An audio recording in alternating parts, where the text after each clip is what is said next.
So I decided to be brave with my makeup today. Let's not talk about it. I have never gone this dark with a lipstick before, and I'm not sure I like it, but we'll see. Anyway, let's just get started.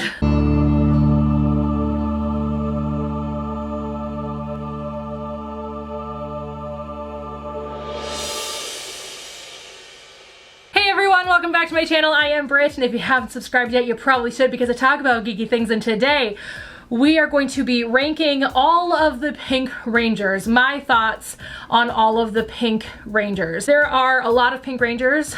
They have not had Pink Rangers in every season. There are 14 Pink Rangers, and I'm going to go through all of them.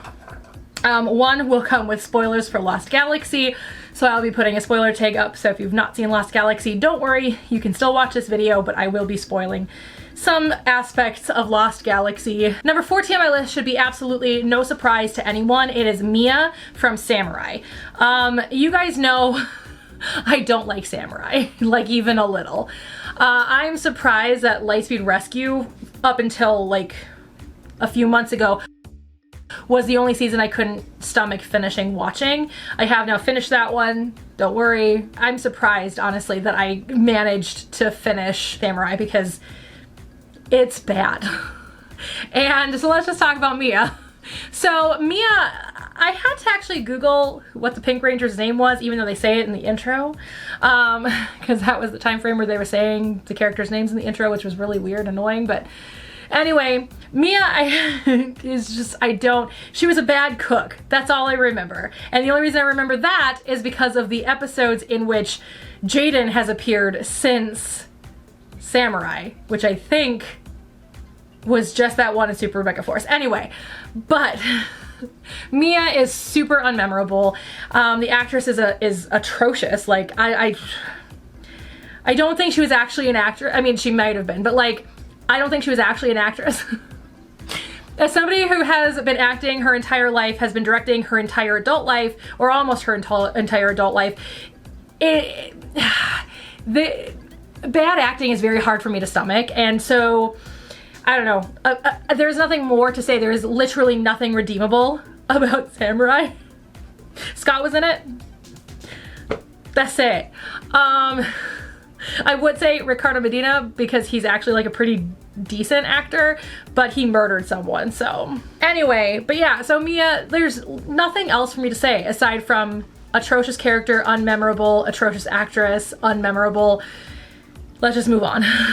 Number 13 on my list is Sarah from Power Rangers Ninja Steel. Again, this should be no surprise if you guys had watched my most recent ranking, all of the Power Ranger seasons in a tier list. You guys will know that I also don't really like Ninja Steel. Ninja Steel had some pretty decent redeeming qualities, which is why I like it better than Samurai.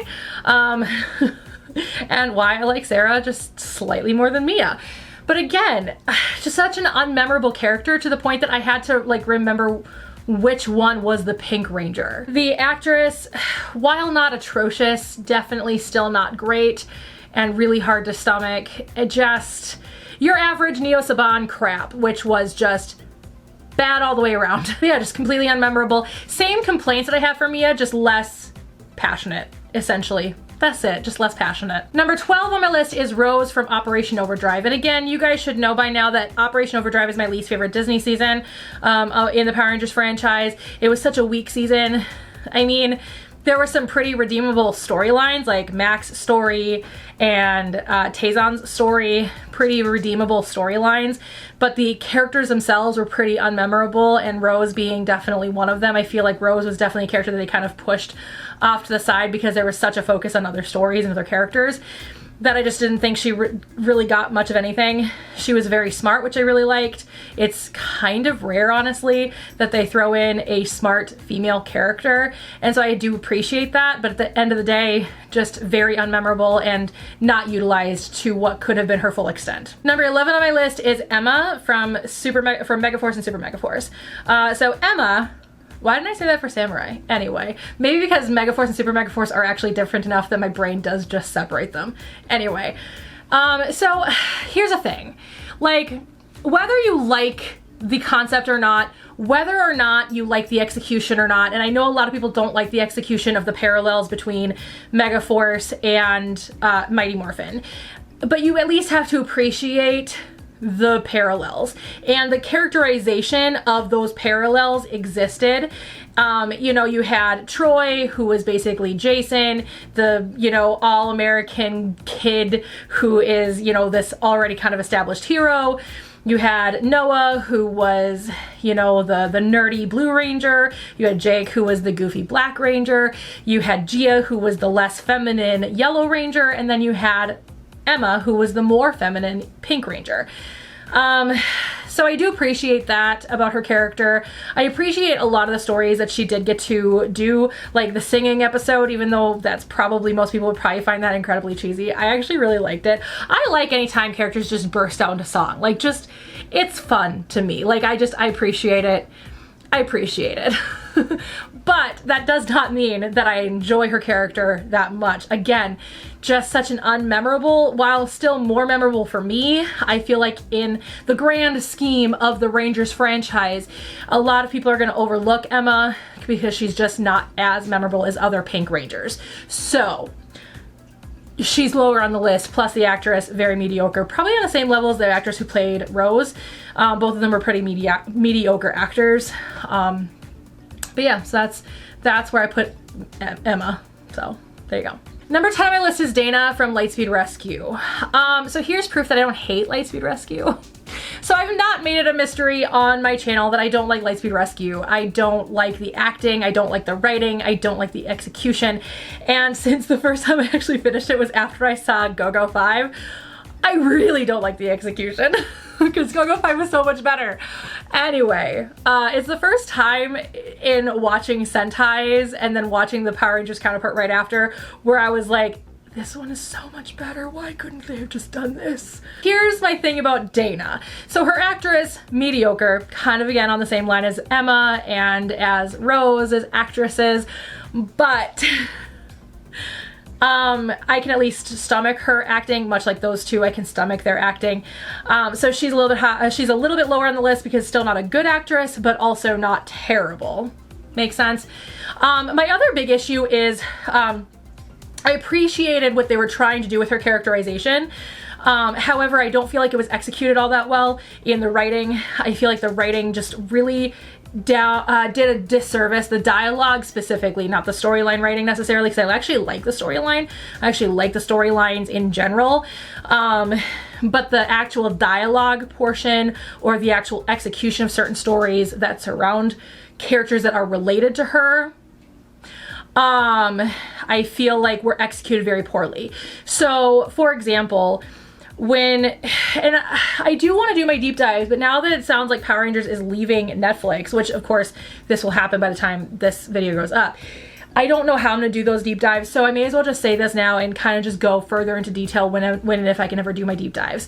But essentially, one of the big issues that I have with the writing specifically coming to Dana's character is the fact that they're trying to establish there is a definite disconnect between her and her father when she is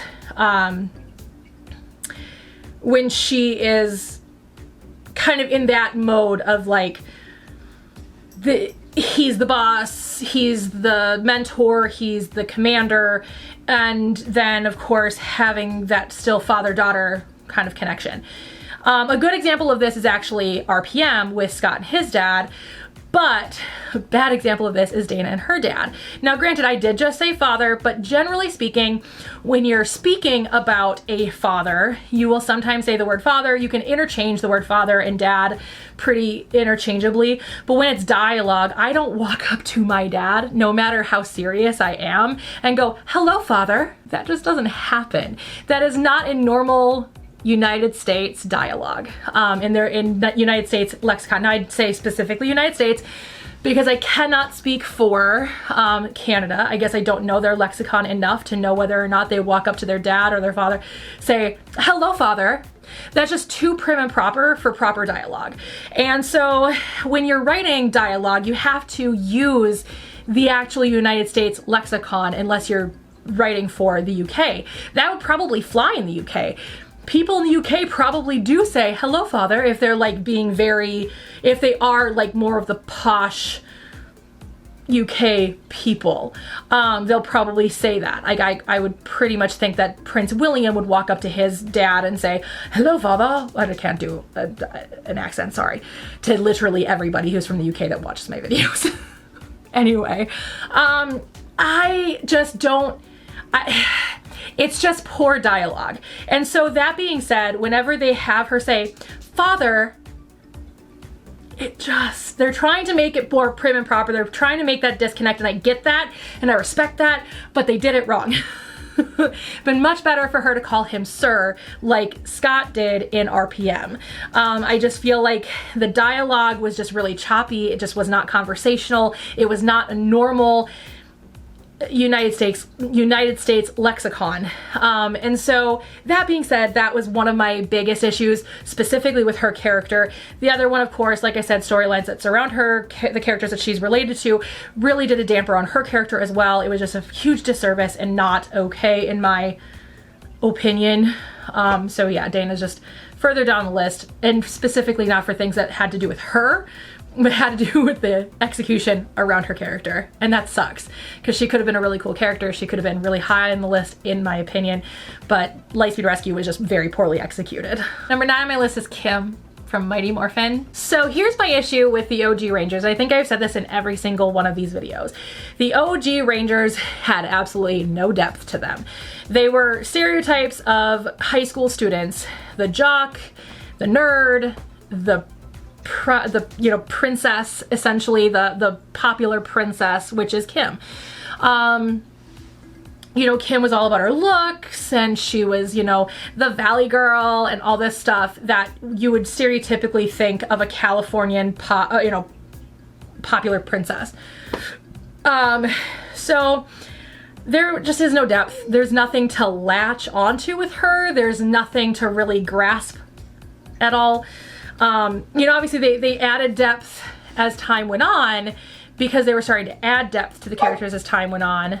Why is my dog barking? There just wasn't enough depth for me to put her any higher on the list than this. But I do believe that Amy Jo Johnson is a very good actress, which is why she's actually not lower on my list, because from this point on, I like all of the actors. From this point forward, I like all the actors. So just keep that in mind. I may not mention the actors every single time, but from here on out, I like all the actors. So there we go. Number 8 on my list is Shelby from Power Rangers Dino Charge and Dino Supercharge. Just really doing it. Oh, I didn't do it to Ninja Steel either, did I? Oops. Anyway. They're not different enough, okay? There was no reason for it. Anyway, so Shelby. I really like Shelby. I think she's fun. She's my favorite character in Ninja Steel, though. In Dino Charge. She is my favorite character in Dino Charge. I think that she's really fun. I think that, she's just a really great character, because she was this character that kind of was not liked by one of the mentors, by the assistant to the mentor, whatever you want to call Kendall. And I mean, I just really appreciated that. I genuinely really appreciated that.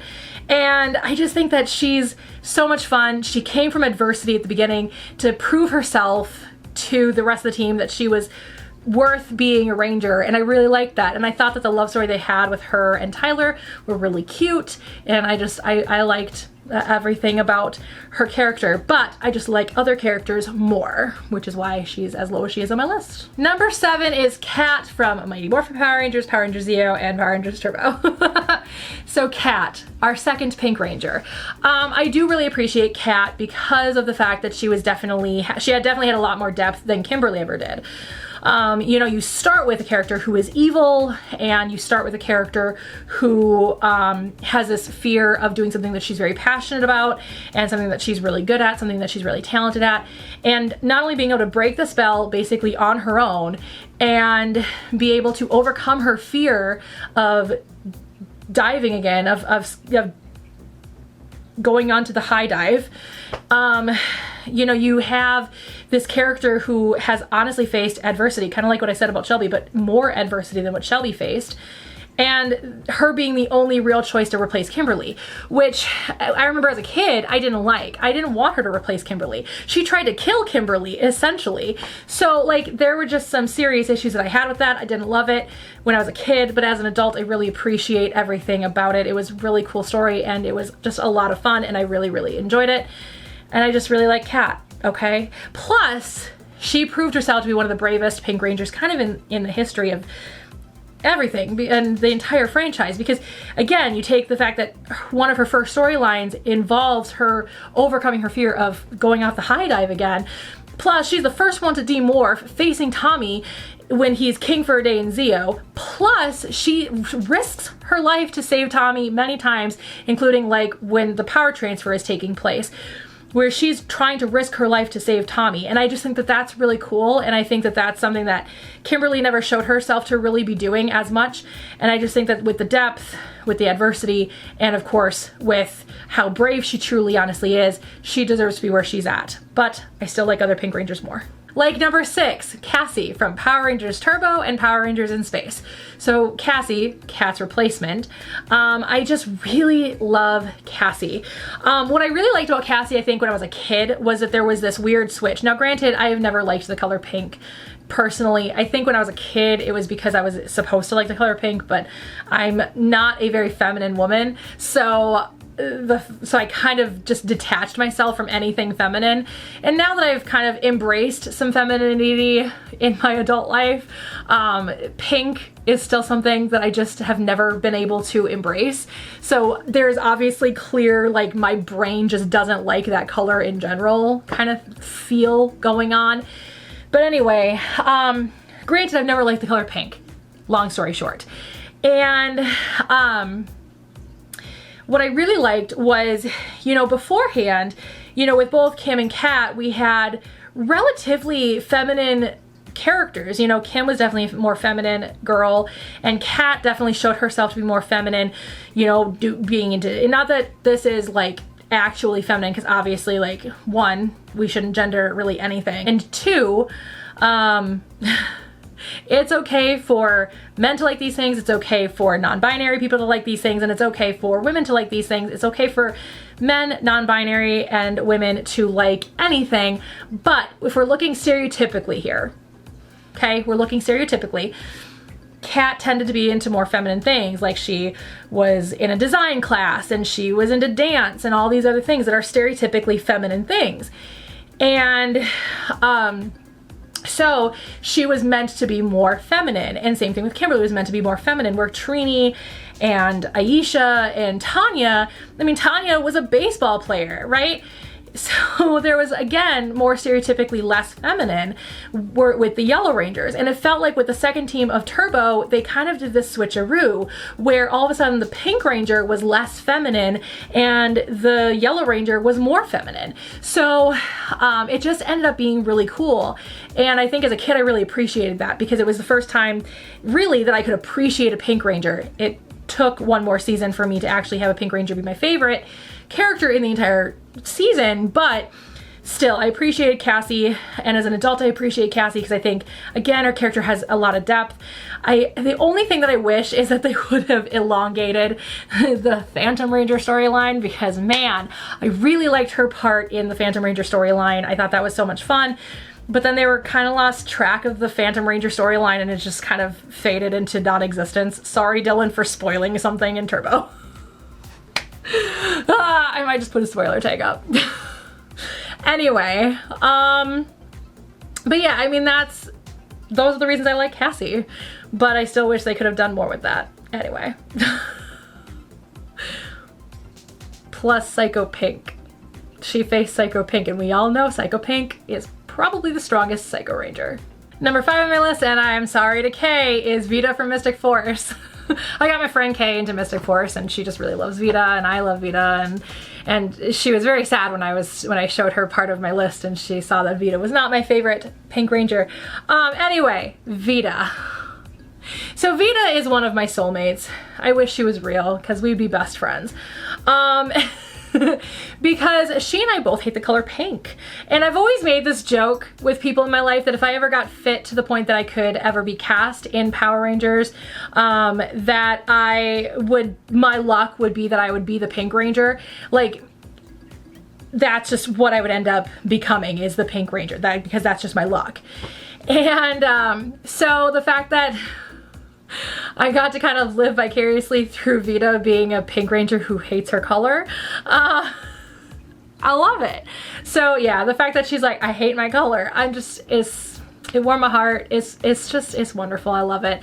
Plus, I stan a queer Power Ranger, and you cannot change my mind. Veena is the first queer Power Ranger in the Power Rangers franchise. You cannot change my mind. Unless you can prove to me that somebody before Veena was a queer Power Ranger, but I digress. Veena is the first queer Power Ranger.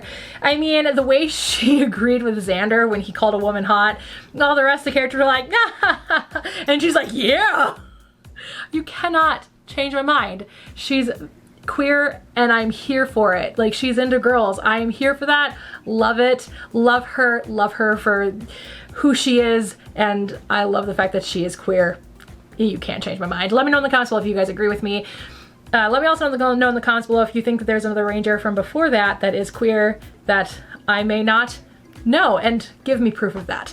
Anyway, moving on. Number 4 on my list, and Dylan, you are going to want to mute right here. Corone from Lost Galaxy. Anyway, so Corone, I like her from beginning to end. Beginning to end. I love that girl. So, you know, the fact that she was kidnapped as a child, became Astronema, fighting her own brother, remembers who she is, joins the Rangers' side, gets kidnapped again, is made into Astronema again, is killed by her brother, and then finally gets to be good for real when she is purified by Zordon's light plus Andros's tear, only to become the Pink Ranger, handpicked by Kendrick's ghost. By the Quasar Saber and Kendrick's ghost, I should say. So I just think that she's fantastic. I really love her character. Plus, one thing I just really love is the fact that in Lost Galaxy they had the storyline of her not having to prove herself to the other Rangers. Like, they could have had that storyline. That would have been a very normal storyline. She had to do that in space when she first joined the team after being Astronema for a little while before she got kidnapped again. You know, she had to prove herself as being part of them, as being a good guy.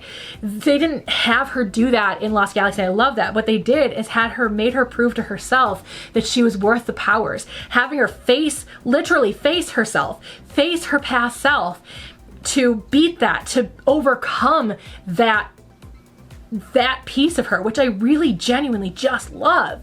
And as somebody who suffers from CPTSD, complex post-traumatic stress disorder, I really appreciate that, because that is essentially what it's like having that, is you're facing your past trauma all the time and you have to choose to win or you fall into a deep dark hole, and I just really, really appreciate that. And I don't know, I just relate to Corone a lot in a lot of ways, I guess.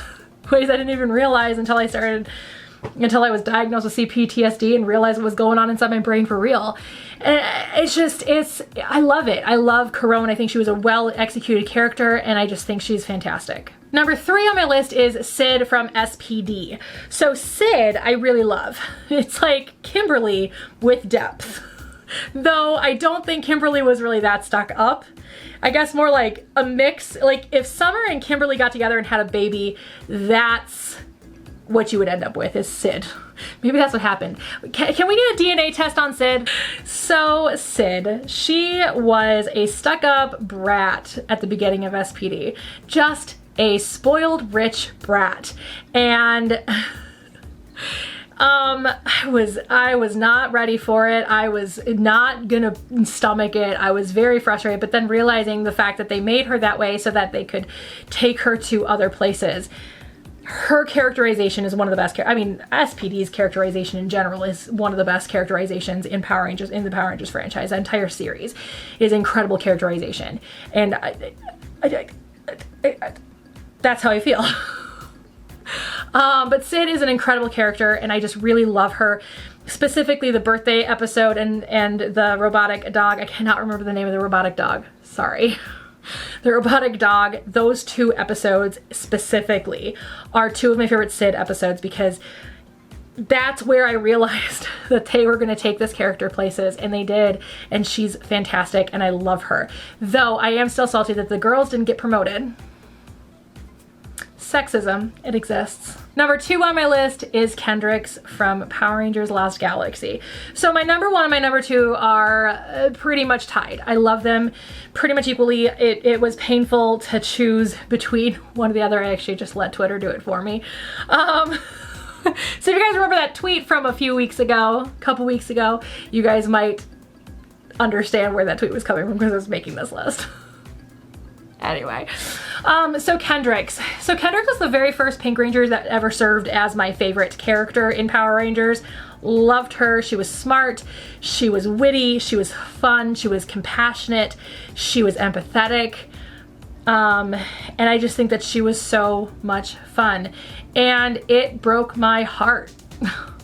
She broke my heart. That character broke my heart. Now, I'm so glad that Valerie Vernon is okay, because if you guys don't know the backstory of that, Valerie Vernon was actually diagnosed with leukemia whilst acting in Power Rangers, and she had to go in for treatments so she couldn't play the Power Ranger, the Pink Power Ranger anymore. So they had to write her out of the show, and the way that they did it was incredibly traumatic to an 11-year-old. Was I 11? Was I 12? I don't remember. I was somewhere around that age. It was the last time we went to Disney World, so I was 12. The only reason I remember that was because it aired the day we were going to Magic Kingdom, and I wouldn't let my parents leave the hotel. I wouldn't let my parents leave we were staying at the Wilderness Lodge, Wilderness Resort in Disney, on Disney property, and I didn't let them leave, so they just walked around the resort while I watched the first episode of Lost Galaxy. So there you go. So I was 12 because that was the last time we went to Disney World, and until I was an adult. I really like Kendrick. She's a lot of fun. She is seriously my favorite character in Lost Galaxy, one of my favorite characters in overall Power Rangers, one of my favorite Pink Rangers, clearly. Just love her. She was such a well-executed character, such a well-executed end to a character as well. I felt like what they did to end her character, I mean, I'm not biased or anything, but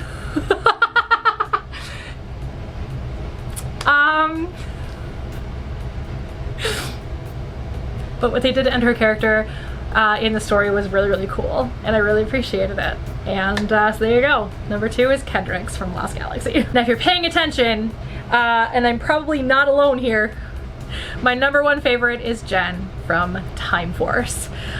So Jen. Oh, Jen. I adore Jen. So she's the first leader of the Power Rangers, essentially. She wasn't initially supposed to be, obviously, because Alex was supposed to be, but things happened to Alex. I mean, it's literally the first 10 minutes of the show, so it's fine.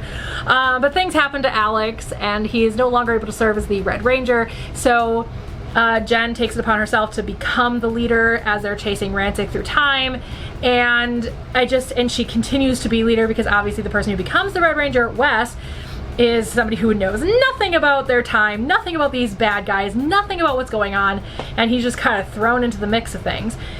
And I just really appreciate that. And I appreciate her even more now after watching the Sentai, because Time Ranger is incredible. And the character in there, while they obviously could go deeper with Time Ranger because there's a lot less stipulations on children's shows in Japan than there are here, Standards and Practices has ruined everything for everybody. Kind of like Leviticus. Anyway, that's a joke from a video from a couple weeks ago. But yeah, so I appreciate her character because I saw all those parallels and I saw what could have become with her character. So you'd think that would make me like her character less, but it really made me appreciate her character more because I realized the stipulations that Judlin and Saban had at the time, where they wanted to take the show darker, and they did take the show darker, quite a bit darker, especially in Time Force, but they couldn't quite take it that dark. So kind of like as dark as my lipstick. Anyway, but I really appreciate her character. I really love her character. I think the actress is incredible. I think that the storyline is incredible. The love story is great. I think everything about her character and her anger, her resentment towards Rancic, her even distaste towards Rancic, you know, as things kind of change with the storyline. I just think that she's such an incredible character. And I really love everything about her character. I just do. I genuinely just love her character. She's incredible. So there you go. So you guys have it. That is me ranking all of the Pink Rangers. And if you guys want to see more, let me know in the comments below what I should do next. I want to rank all of the mentors.